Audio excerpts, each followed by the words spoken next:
안녕하세요, 여러분. I'm Cheryl from Cheryl Learns Korean, and this is my very first live stream. So I'm really excited, and I'm going to give you an update on what I've been doing. As you know, this channel is dedicated to documenting my learning journey in the Korean language. I do not teach Korean here. I'm not qualified. However, I am qualified to talk to you about what my journey is like, to show you snippets of my life and my learning. And that's what I'm here to talk about today. So, a little update since I last uploaded a video. I have completed Billy from Go Billy Korean's beginner series. Just completed that yesterday. So I'm kind of excited. But that doesn't mean I speak Korean well at all.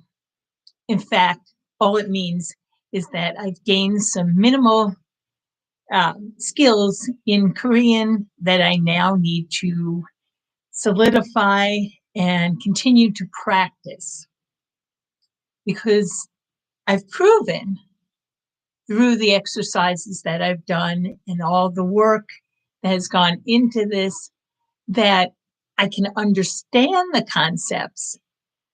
Now I have to make them my own concepts. In other words, I need to internalize them so I can use them and be able to speak to native speakers and other advanced speakers.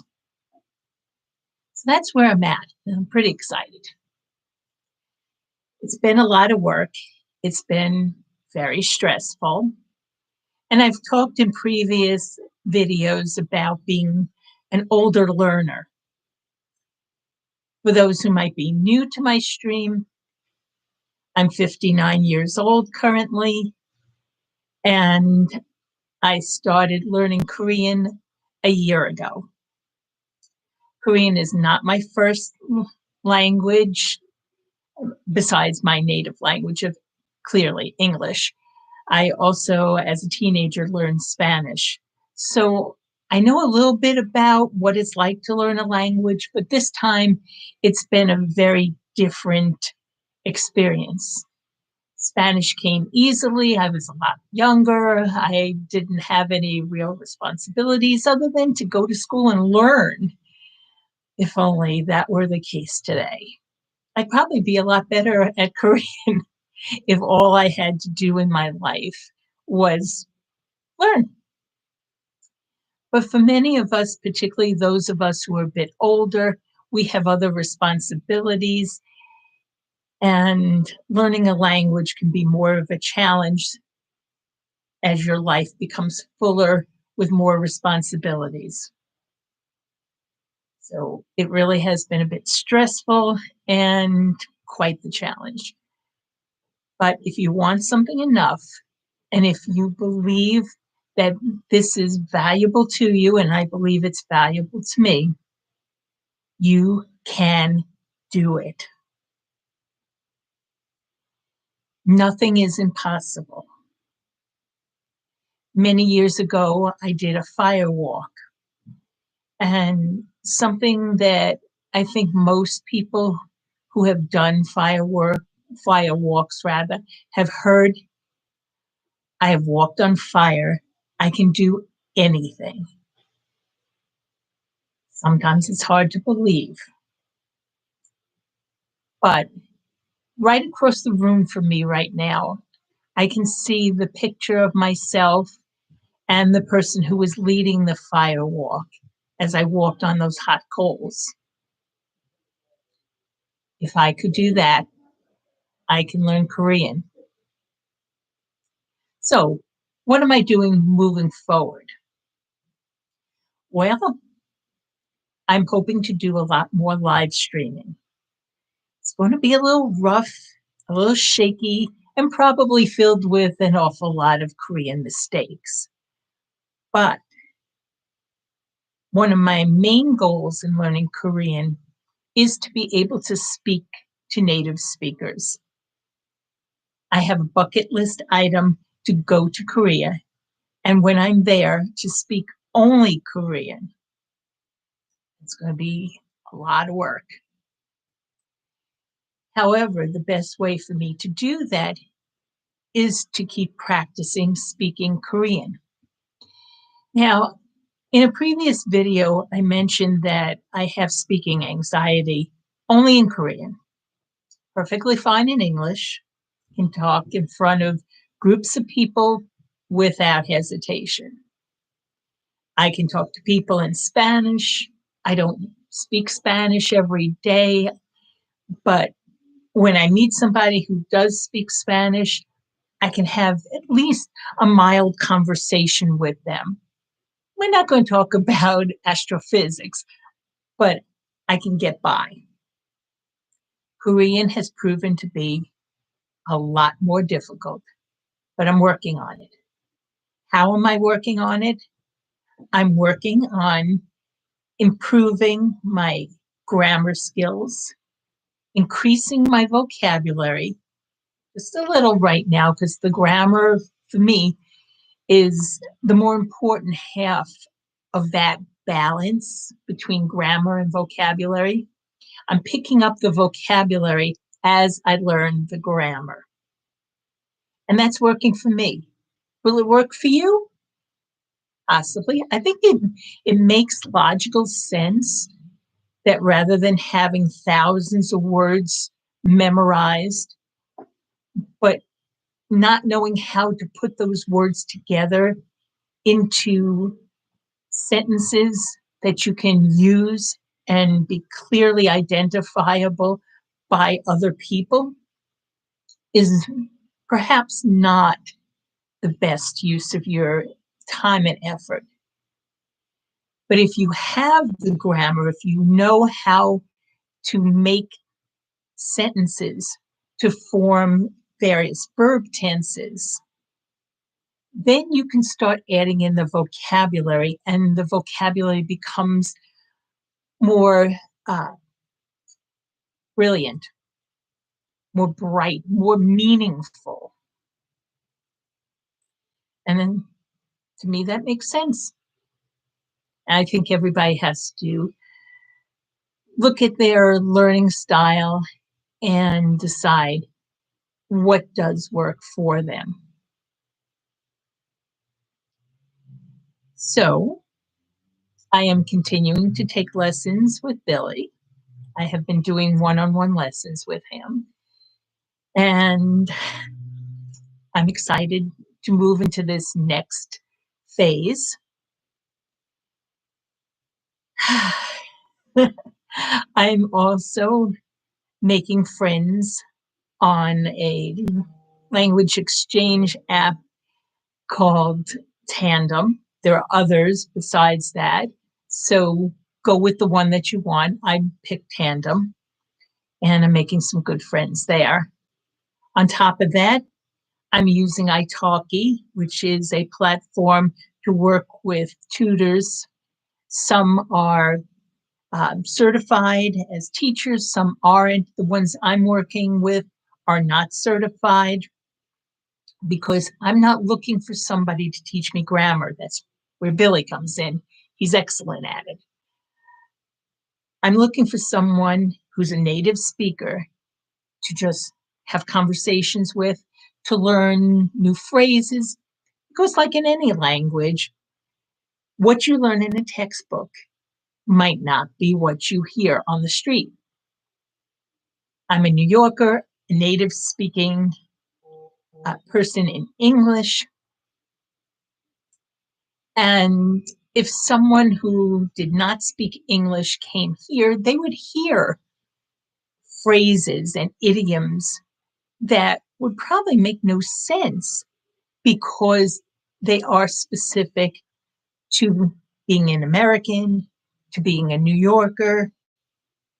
And it works the same way with Korean. There are going to be things that a native speaker would be able to teach me or show me that may not be in a textbook that tells you this is the correct way. Not everybody will speak perfect, correct any language. So I'm combining those.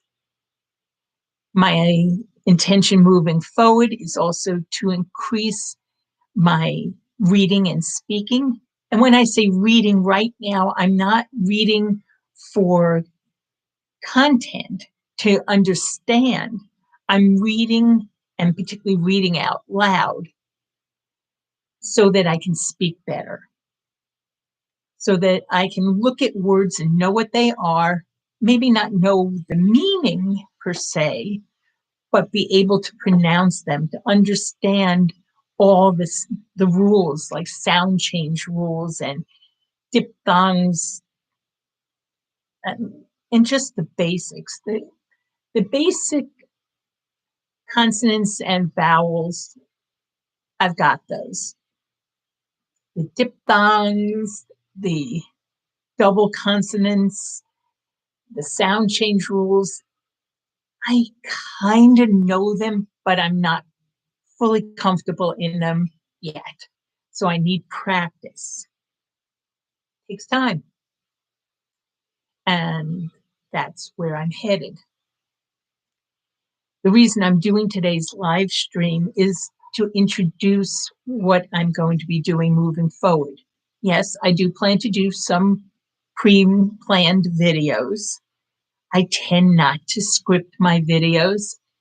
I tend to have bullet points in my head, sometimes on cue cards. I'm completely transparent about that. And I will do those. And I found someone who will help me edit, because I'm not all that good at editing yet. I'm sure he's going to teach me things. And if not, he'll do them for me. But I want to do more live streaming, because this is going to force me to speak Korean live on the air in front of maybe no one, maybe someone, and maybe someday a lot of people. I have no idea what will happen. I only know that it's important for me to do these kinds of things, to push myself, to test myself, and to try to be the best I can be. I don't think it's going to be pretty at first. I fully expect to make mistakes, and I hope you'll bear with me. But I also hope it will help me and help those of you learning Korean. I'm hoping that this will be more than just an exercise for me, but will also be an exercise for others, whether you want to start a YouTube channel and stream and practice that way, or whether it encourages you to speak more Korean, to study more Korean, to gain your strength in Korean. And if you're learning another language, I hope that will help you as well. And something that I'm pretty passionate about is, if you are an older learner, and some people think if you're over 30, you're an older learner, over 40, you're an older learner, over 50, you're an older learner, beyond, you're an older learner. If you feel that you are an older learner, I hope that what I'm doing will encourage you, whether you're learning Korean or learning something else, to continue to do your best, to try your hardest, and to do it.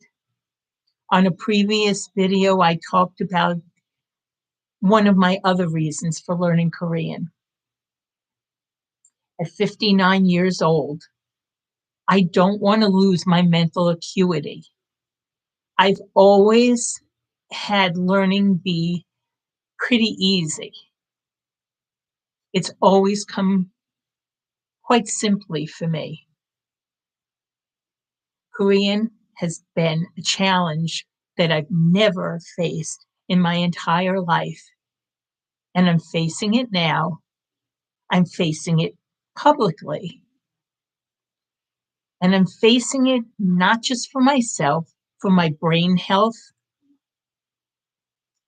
I'm also facing it because I want others to join me. And I don't care if what you're learning is Korean or another language or knitting or painting or playing the piano, not important. What's important is that you're using your brain and keeping active, always keeping active. Never give up. Never let anybody dim your light. Be the light. So thank you for joining me today. I hope to see you in many more live streams. I'm happy that I do see there are people watching this. It's very exciting. Thank you so much. 감사합니다.